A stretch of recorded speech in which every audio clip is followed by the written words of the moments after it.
How to get rid of menstrual cramps with herbs.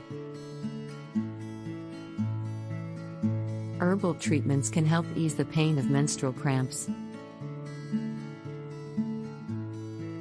Some of the most effective include ginger, chamomile, and peppermint. All of these herbs have anti-inflammatory properties that can help to reduce cramping.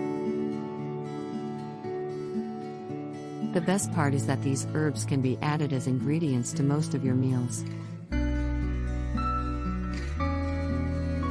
Tea for menstrual cramps.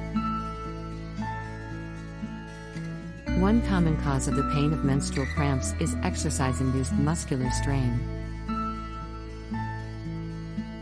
Women who use oral contraceptives frequently report less painful menstrual cramps than do those who don't use the pill. Herbal remedies for menstrual cramps are common tools used to relieve pain in women with this problem. However, they're not effective for everyone, only those with mild or moderate discomfort, and they don't work for everyone with painful periods. Additionally, users should consider these options when trying to relieve their menstrual cramps. Note: self-care isn't selfish.